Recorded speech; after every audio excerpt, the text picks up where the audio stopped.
నూలులో శతాబ్దాల గౌరవం, పట్టు పరంపరకు ప్రతీక, సంప్రదాయానికి శాశ్వత చిరునామా సఖీ.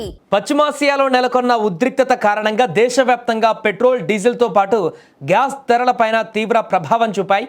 ఈ ప్రభావం ఆసియా దేశాలతో పాటు భారతదేశంలో కూడా ఆయిల్, గ్యాస్ కొరత స్పష్టంగా కనిపిస్తోంది. గ్యాస్ అందుబాటులో లేకపోవడంతో కొన్ని ప్రాంతాలలో హోటళ్లు మూతపడగా సామాన్య వినియోగదారులు సిలిండర్ కోసం ఎక్కువ రోజులు వేచి చూడాల్సిన పరిస్థితి ఏర్పడింది. ఈ సమస్యలను దృష్టిలో ఉంచుకొని కేంద్ర ప్రభుత్వం రేపటి నుంచి ఎల్పీజీ వినియోగదారులకు సంబంధించి 5 కీలక నిబంధనలను అమల్లోకి తీసుకురానుంది. ఇకపై గ్యాస్ సిలిండర్ తీసుకోవాలంటే కేవలం బుకింగ్ చేస్తే సరిపోదు. వినియోగదారులు తప్పనిసరిగా బయోమెట్రిక్ అథెంటికేషన్ పూర్తి చేయాలి. అనర్హులు సబ్సిడీని వాడుకోకుండా ఉండడానికి కేవలం అసలైన లబ్ధిదారులకే గ్యాస్ అందేలా కేంద్రం ఈ నిర్ణయం తీసుకుంది.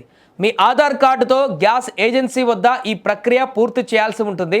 కొరతను దృష్టిలో ఉంచుకొని ప్రభుత్వం సంవత్సరానికి ఇచ్చే రాయితీ సిలిండర్ల సంఖ్య పైన కఠినమైన పరిమితులు విధించబోతుంది. అక్రమ నిల్వలను అరికట్టడానికి నెలవారీ కోటాను కూడా ఫిక్స్ చేసే అవకాశం ఉంది. అంటే అవసరం ఉన్నా లేకపోయినా బుక్ చేసుకునే వీలుండదు ఇక నుంచి. ఇక రూల్ 3 ఏంటంటే బ్లాక్ మార్కెటింగ్కు అడ్డుకట్ట వేయడానికి డెలివరీ అథెంటికేషన్ కోడ్ సిస్టమ్ను మరింత కట్టుదిట్టం చేస్తున్నారు. మీ మొబైల్కు వచ్చేటువంటి ఓటీపీని డెలివరీ బాయ్కి చెబితేనే సిలిండర్ అప్పగిస్తారు. దీనివల్ల మధ్యవర్తుల దోపిడీకి చెక్ పడుతుంది. ఇక రూల్ నెంబర్ 4 విషయానికి వస్తే వాణిజ్య గ్యాస్ వినియోగం పైన నిఘా. హోటళ్లు మరియు కమర్షియల్ అవసరాల కోసం డొమెస్టిక్ సిలిండర్లను వాడుతున్నారా? అయితే ఇకపై జైలు శిక్ష తప్పదు. కొరత ఎక్కువగా ఉన్నందున వాణిజ్య అవసరాలకు డొమెస్టిక్ సిలిండర్లు మళ్లించకుండా గ్యాస్ ఏజెన్సీలు నిరంతరము తనిఖీలు చేయనున్నాయి. రూల్ నెంబర్ 5 డిజిటల్ పేమెంట్ ప్రోత్సాహం.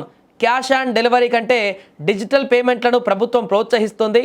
ఆన్లైన్ ద్వారా బుక్ చేసుకొని పేమెంట్ చేసే వారికి డెలివరీలో ప్రాధాన్యత ఇచ్చేలా కొత్త నిబంధనలు కూడా రూపొందించారు. ఇక ఈ నిబంధనలు సామాన్యులకు కొంత ఇబ్బందిగా అనిపించినా గ్యాస్ కొరతను అధిగమించడానికి ఇవి అవసరమని ప్రభుత్వం భావిస్తోంది. హోటళ్లు మూతపడడం, సామాన్యులు గ్యాస్ కోసం రోడ్లపైకి రావడం వంటి దృశ్యాలు మనం చూస్తున్నాం. ఈ నేపథ్యంలో బ్లాక్ మార్కెట్ను అరికడితేనే ఉన్న గ్యాస్ అందరికీ అందుతుంది. పశ్చిమాసియాలో పరిస్థితులు సద్దుమణిగేటువంటి వరకు మనం కొంత పొదుపుగా గ్యాస్ వాడుకోవాల్సిన అవసరం కూడా ఉంది. సో చూసారుగా, రేపటి నుంచి మారబోతున్నటువంటి ఈ నిబంధనలను గుర్తుంచుకోండి. వెంటనే మీ గ్యాస్ ఏజెన్సీని సంప్రదించి మీ కేవైసీ స్టేటస్ చెక్ చేసుకోండి. లేదంటే మీ సిలిండర్ బుకింగ్ ఆగిపోయేటువంటి ప్రమాదం కూడా ఉంది.